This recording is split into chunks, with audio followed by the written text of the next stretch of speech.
This happened last summer. I went camping alone in Olympic National Forest after the worst week of my life. My girlfriend Sarah and I had this massive fight about some stupid stuff that somehow turned into her saying she was done with everything. Done with me. Done with our relationship. Done with trying to make it work. I begged her not to leave. Got down on my knees in our living room like some pathetic movie character, telling her we could fix this, we could work it out. She just shook her head. I can't do this anymore. That's what she kept saying as she stuffed her clothes into garbage bags and carried them to her car. I just can't. By that evening, she was gone. Her clothes, her books, even the coffee mug she always used in the mornings. The house felt like a tomb after she shut the door behind her. She didn't just leave, she erased me. When I finally picked up my phone to call her, her number was gone. She had deleted it. Sarah wasn't flashy. She had this long, dark hair, quiet eyes, the kind of smile that crept up slowly, but she was the person who made me feel anchored. With her around, even ordinary nights felt safe. She knew me better than anyone. She even knew my phone password, and I trusted her with it. That's why it stung worse when she finally walked out. For 2 days, I couldn't even function. Just sat on the couch staring at the spots where her stuff used to be. The house felt like a prison, like the walls were closing in on me. I kept expecting to hear her keys in the door, kept expecting her to come back and say she'd made a mistake, but she never did. That's when I decided I had to get out of there. I had to go somewhere, anywhere, that didn't remind me of her.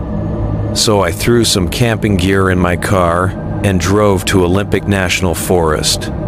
We'd gone there together a few times, but I figured being in the woods alone might help clear my head. I found this campsite maybe half a mile off one of the main trails. Not completely isolated, but private enough that I wouldn't have to deal with other people. The last thing I wanted was to make small talk with happy couples around a campfire. So I set up my tent in this clearing, surrounded by thick Douglas fir trees. The whole time I was setting up camp, I kept thinking about how Sarah would have organized everything better. She was always the one who remembered to bring the good sleeping bags, the camp stove that actually worked.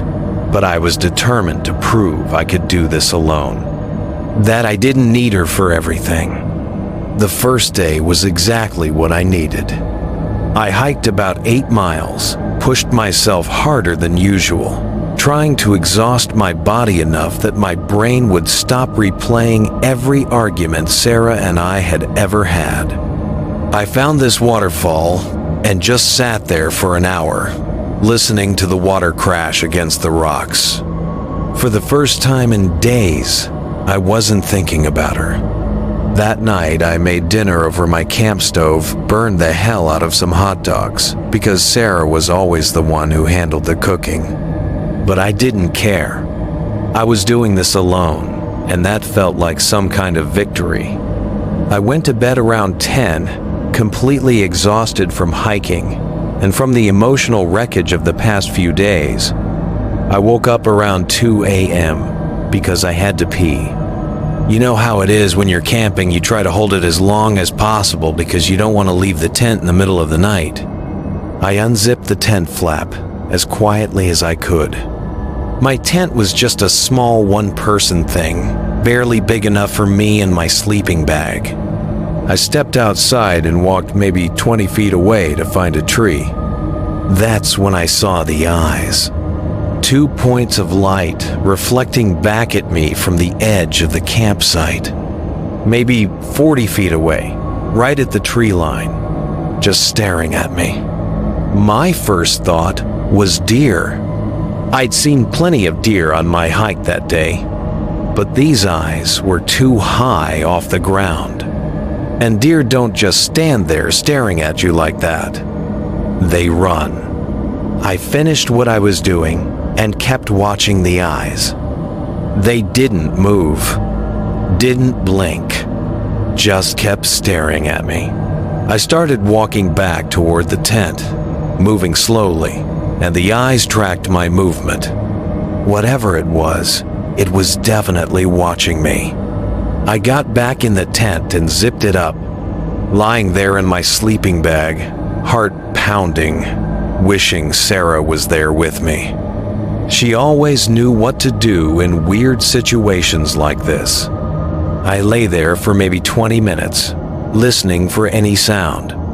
Didn't hear anything moving around, no footsteps, no breathing. Nothing. Maybe it left, I whispered to myself, feeling stupid for even talking out loud.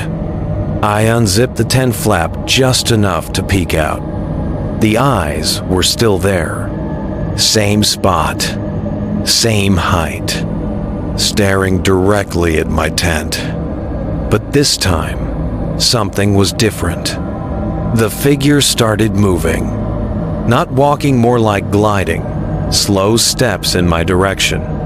I froze, holding my breath. And then, soft, broken, sobbing.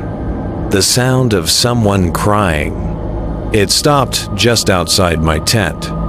My heart was pounding so hard I thought it would give me away. Then, in a low, trembling woman's voice, I heard it whisper, "Help me, buddy." I couldn't even process it. My skin went cold, like ice water running down my back. The voice repeated again, louder, closer. "Help me, buddy." I wanted to scream. I wanted to unzip the flap and run. But I didn't move. I just sat there, frozen, staring at the canvas wall of the tent. When I finally got the courage to peek out again, nothing. The figure was back where it had been before, standing at the tree line like it had never moved at all. I tried to tell myself I imagined it, that the woods were messing with my head. But before long, the sobbing came back. The voice again, broken and desperate. "Help me." And then came the sound that nearly made me pass out. Something outside started scattering things.